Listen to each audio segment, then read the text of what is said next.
G'day, my name's Damien Ezis and I work for the Fire and Flood Management Unit.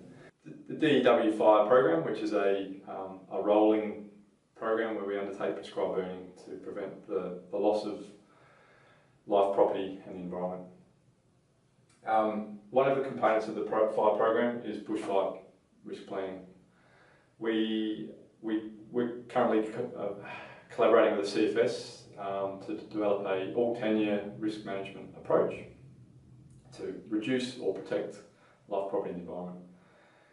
And the CFS have asked for our support in undertaking the environmental assessment.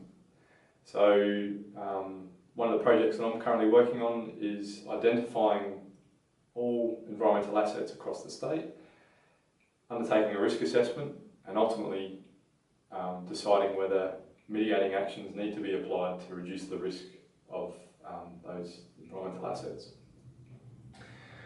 So our identification process largely relies on information stored in the biological database and any SDE ecological layers, and some of those layers have been developed or underpinned by any information in the biological database.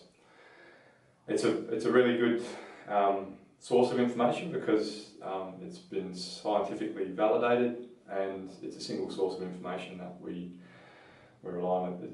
It's just a one-stop shop for us where we can go collect all the information or take the information from there for flora and fauna and start to spatially use it instead of having to go to many sources of different ecologists and different pieces like that with different criteria and different attributes against it.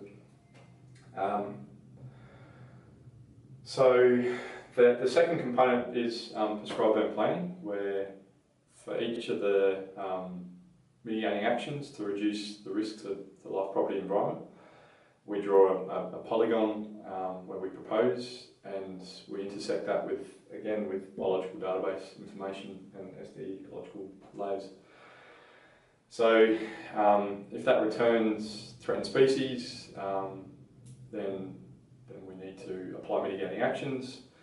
We've also taken a list from the biological databases and set up a fire response and fire vulnerability database internally in the fire management unit, and trying to, in the future, get that loaded so that it's available to all.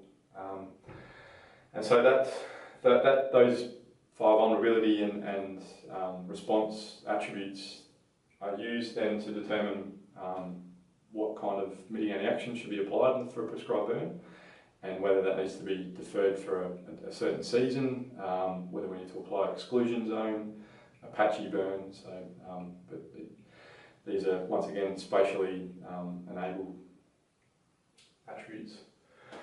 And lastly, bushfire response and recovery. We use the biological database information to help inform the incident management team of appropriate suppression activities and post-fire recovery actions, whether that's grazing management, predation management. In terms of the response, it can be those locations of threatened species or fire vulnerable species from suppression activities can be drawn on a map and handed out to the people on the ground to improve biodiversity outcomes. We're also trying to establish a natural values team that will largely use a lot of the biological database information to help to query and then inform the incident management team of, okay, there's these threatened species here or these threatened ecological assets, and they need to be considered in our suppression activities or our, so once again, for improved biodiversity outcomes. So we really rely on a single source of truth from the biological database. Really appreciate if you do have any locally stored pieces of information to try and get them uploaded as quickly as possible into the biological database so that we can actually continue to use them and not have any impacts or unknown impacts to them through these different processes. So yeah, thanks for allowing me to have my 2 bobs and presenting. And if this is a great opportunity for me to promote that if you do have any records locally stored, please use the upload tool and get them included in the biological databases, so we can have some really good outcomes for biodiversity through the planning phases at least as well. So much appreciated. Thank you.